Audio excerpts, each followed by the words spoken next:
बलियापुर गांव में बसंत नाम का एक गरीब किसान रहता था।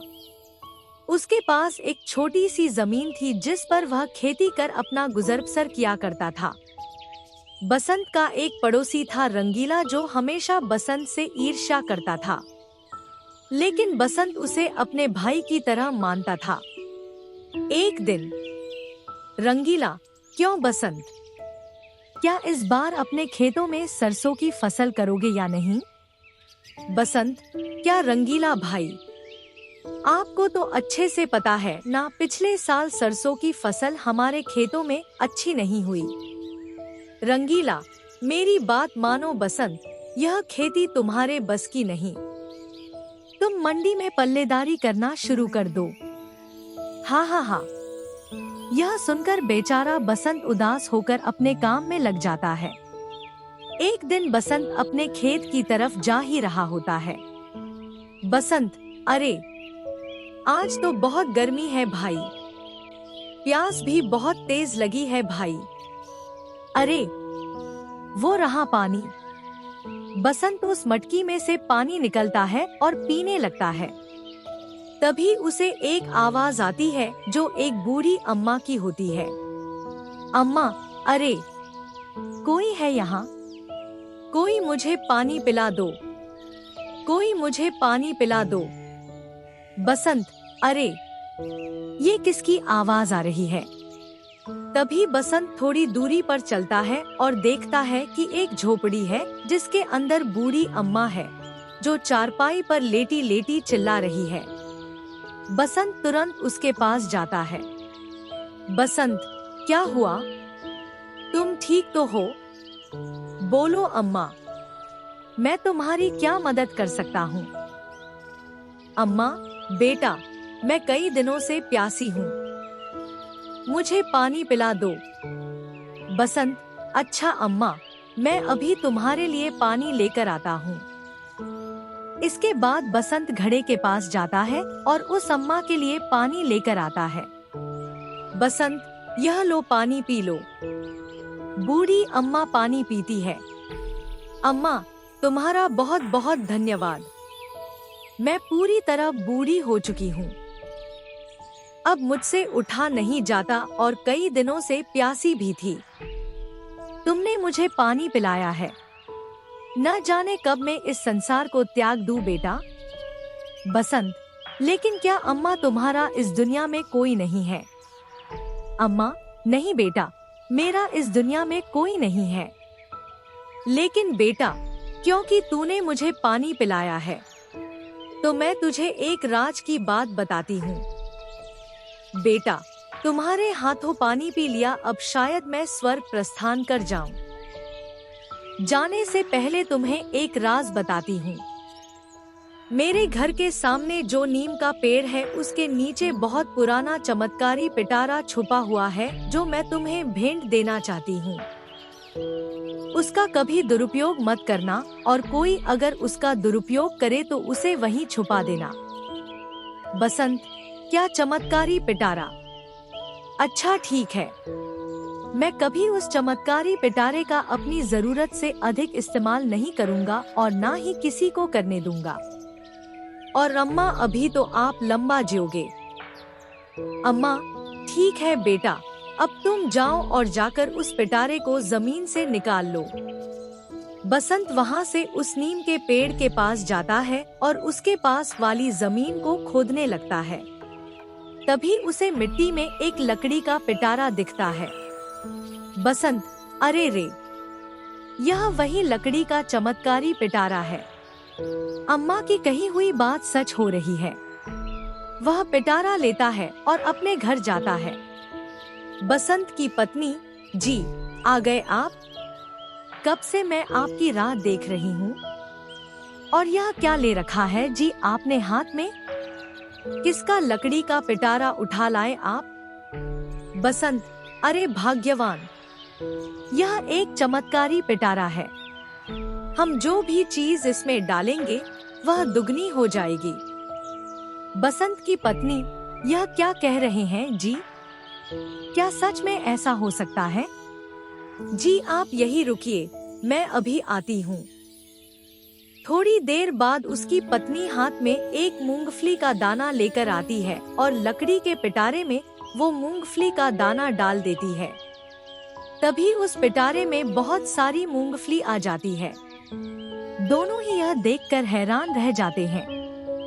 बसंत, देखा तुमने भाग्यवान, यह सच में एक चमत्कारी लकड़ी का पिटारा है। हम जो भी इसमें चीज डालेंगे वह दुगनी हो जाती है। बसंत की पत्नी, हाँ जी, आप बिल्कुल सच कह रहे हैं। यह सच में चमत्कारी लकड़ी का पिटारा है। अब बसंत को जो भी चाहिए होता उसे वह लकड़ी के पिटारे में डालता और वही उसके सामने बहुत अधिक मात्रा में आ जाता। बसंत अब बहुत खुश था। वह अब अपनी जिंदगी खुशहाली से बिता रहा था। लेकिन बसंत कभी भी उस पिटारे का गलत उपयोग नहीं करता। एक दिन बसंत उस पिटारे के साथ अपने खेत पर जाता है जहां वह खेती करता था। बसंत, अरे रे, मेरी गेहूं की फसल होने में तो अभी काफी समय है, लेकिन घर पर तो गेहूं का एक भी दाना नहीं है। ऐसे में मैं आगे क्या करूंगा? थोड़ी देर सोचने के बाद, बसंत, क्यों ना मैं इस पिटारे में गेहूं के कुछ दाने डालूं? इसके बाद मेरे सामने गेहूं के ढेर लग जाएंगे और तब तक मैं उन्हीं से काम चला लूंगा। अरे, लेकिन मेरी गेहूं की फसल तो बिल्कुल हुई ही नहीं है, फिर गेहूं के दाने कहां से लाऊं? बसंत थोड़ा दूर चलता है। पास ही उसका रंगीला नाम का एक पड़ोसी था जो अपने खेतों में काम कर रहा था। बसंत, रंगीला भाई, जरा गेहूं के दाने चाहिए थे तुमसे। रंगीला, अरे भाई, गेहूं के थोड़े दानों का भला तुम क्या करोगे?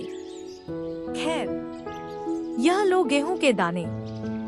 रंगीला उसे अपनी फसल में से कुछ गेहूं के दाने निकाल कर दे देता है।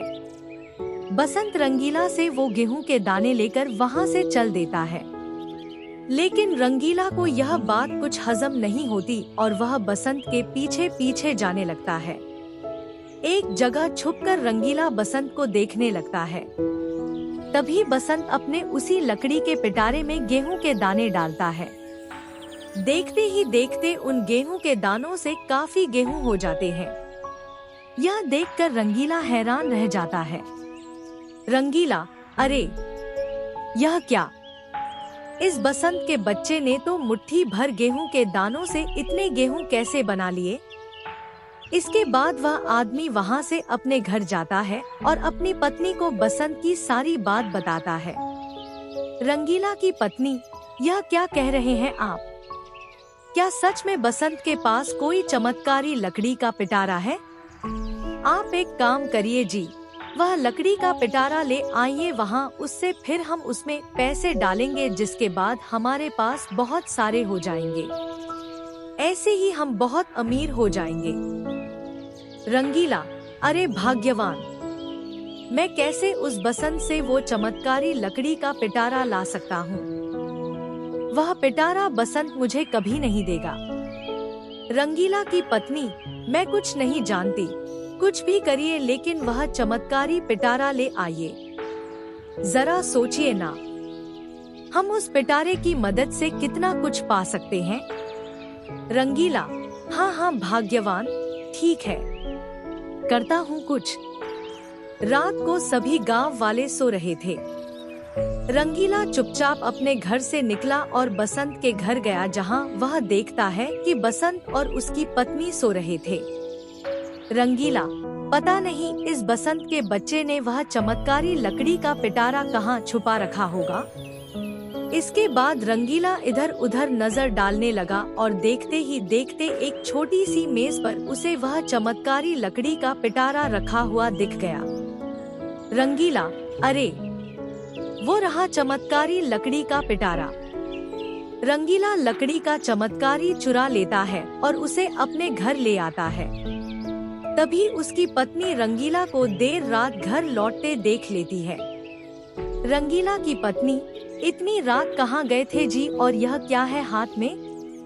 कहीं यह वही चमत्कारी लकड़ी का पिटारा तो नहीं है? रंगीला, हाँ हाँ भाग्यवान, यह देखो, मैं चमत्कारी लकड़ी का पिटारा ले आया हूँ। रंगीला उसमें एक 10 रुपए का नोट डालता है। जैसे ही वह नोट उसमें डालता है, देखते ही देखते पिटारे में बहुत सारे नोट हो जाते हैं। रंगीला की पत्नी, देखिए जी, हमारे पास कितने सारे रुपए हो गए थोड़ी ही देर में। अब तो हम इस गांव में सबसे अमीर हो जाएंगे। हाय, अब कोई भी इस गांव में हमसे ऊंची आवाज में बात नहीं कर पाएगा और अब आपको पूरा दिन गधों की तरह खेत में मेहनत की भी जरूरत नहीं पड़ेगी। अब तो मैं इन पैसों से बहुत सारे गहने लूंगी। हाय रे, अब हमारे पास कितने पैसे होंगे। हाय हाय हाय, अब तो हमें अमीर होने से कोई नहीं रोक सकता। रंगीला, वह सब तो ठीक है भाग्यवान, लेकिन तुम अब इस चमत्कारी पिटारे को छुपा दो। अगर किसी ने देख लिया तो शामत आ जाएगी। हाँ। रंगीला की पत्नी, ठीक है जी, अभी छुपा देती हूँ। सुबह होती है। बसंत की पत्नी, अरे सुनिए जी, न जाने वह चमत्कारी लकड़ी का पिटारा कहाँ गया। यही तो रखा था। यह सुनकर बसंत उसके पास आता है। बसंत, क्या हुआ भाग्यवान? आखिर कहाँ गया वह पिटारा? तुमने तो यही रखा था ना? बसंत की पत्नी, हाँ जी, मैंने तो यही रखा था, लेकिन अब यहाँ नहीं है जी। बसंत, हे भगवान, न जाने कहाँ होगा वो चमत्कारी पिटारा। कौन चोरी कर ले गया होगा। बस जो भी ले गया है वो उस चमत्कारी पिटारे का दुरुपयोग ना करे। दोनों बहुत दुखी हो जाते हैं। उधर रंगीला और उसकी पत्नी रोज अब उस पिटारे में एक नोट डालते, जिसके बाद बहुत सारे नोट हो जाते और वो उन्हें एक बोरी में रख लेते। रंगीला की पत्नी, जब तक हमारे पास बहुत सारे पैसे इस चमत्कारी पिटारे से इकट्ठा नहीं होते, तब तक हम किसी को भी यह पता नहीं लगने देंगे कि यह पिटारा हमारे पास है। हम इससे पहले बहुत सारे नोट जोड़ लेते हैं। देखते ही देखते वह पैसों से बोरी भरना शुरू कर देते हैं। रंगीला की पत्नी, चलिए जी, अब हम इस बोरी को अंदर कमरे में छुपा देते हैं। रंगीला, हाँ हाँ भाग्यवान, तुम सही कह रही हो। चलो इसे अंदर कमरे में छुपा देते हैं। इसके बाद दोनों पैसों से भरी बोरी को एक कमरे में छुपा देते हैं। अगले दिन बसंत अपने खेत में जा रहा होता है। तभी उसे रास्ते में रंगीला मिलता है। रंगीला, और भाई बसंत, कहाँ जा रहे हो? अरे, बड़े उदास नजर आ रहे हो। सब ठीक है ना? बसंत, हाँ, सब ठीक है। तुम बताओ, तुम्हारी फसल कैसी हुई? रंगीला, फसल? कैसी फसल भाई? अब मुझे फसल बोने की कोई जरूरत नहीं है, समझे भाई? बसंत, क्यों जरूरत नहीं है भाई? रंगीला मन में, अरे यह क्या बोल दिया मैंने? कहीं इस बसंत को मुझ पर संदेह ना हो जाए। रंगीला, अरे नहीं नहीं, मैं तो ऐसे ही मजाक में बोल रहा था। जरूरत क्यों नहीं होगी भाई? बिल्कुल होगी। वही तो इकलौता सहारा है हमारा। आखिर एक एक पैसा तो फसल की बुवाई से ही आता है अपने पास, है ना? अच्छा बसंत, अब मैं चलता हूँ है।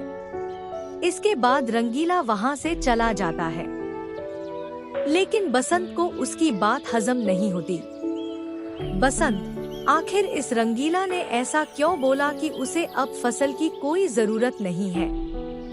कहीं किसी ने तो वह चमत्कारी पिटारा नहीं चुराया? हे भगवान, अगर इसी ने वह पिटारा चुराया होगा तो जरूर यह उसका गलत इस्तेमाल करेगा। अब मैं क्या करूं? मुझे वह पिटारा जमीन से निकालना ही नहीं चाहिए था। बसंत बहुत सोच में पड़ जाता है। तभी बसंत रंगीला के घर जाता है। रंगीला बसंत को देखकर थोड़ा चौंक जाता है। रंगीला, अरे रे बसंत भाई, कैसे आना हुआ तुम्हारा? सब ठीक तो है ना? बसंत, अरे हाँ हाँ भाई, सब ठीक है। मैं यहाँ से गुजर रहा था तो सोचा कि तुमसे ही मिलता चलूं भाई। रंगीला, अच्छा मुझसे मिलने आए हो? अच्छा कोई बात नहीं भैया, आओ आओ बैठो। बसंत वहीं एक चारपाई पर बैठ जाता है। बसंत, अरे भाई जरा एक गिलास पानी तो पिलाना। रंगीला, भाई क्यों नहीं, अभी लाता हूँ।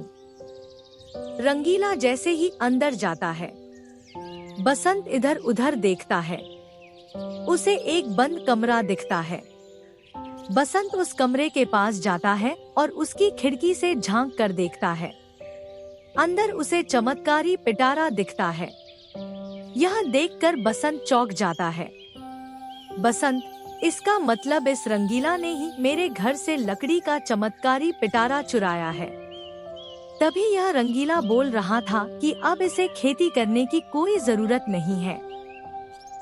हे भगवान, यह जरूर चमत्कारी पिटारी का गलत उपयोग करेगा।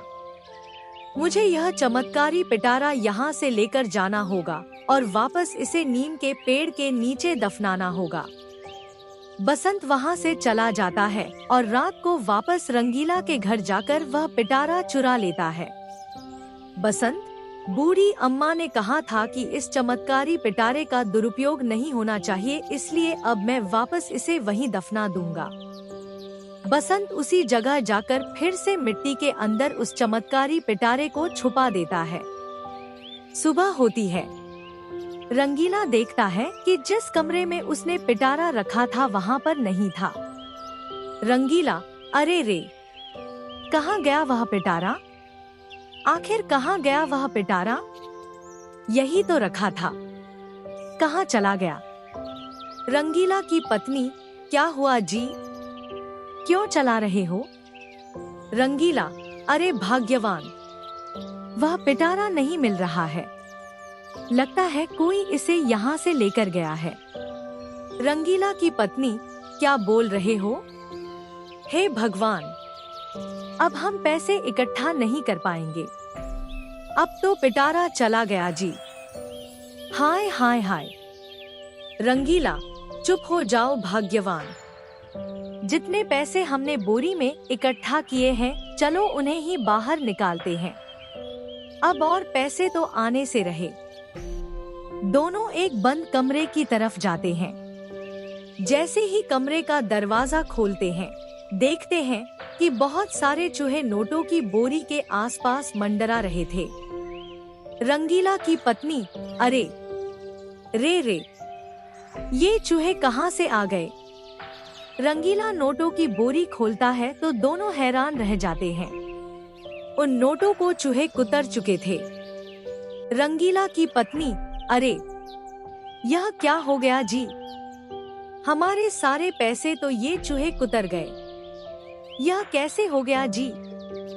हाय हाय हाय, हम तो बर्बाद हो गए जी। हमारे ज्यादा पैसे पाने के लालच ने बर्बाद कर दिया हमें। इसके बाद दोनों सिसक सिसक कर रोने लगते हैं।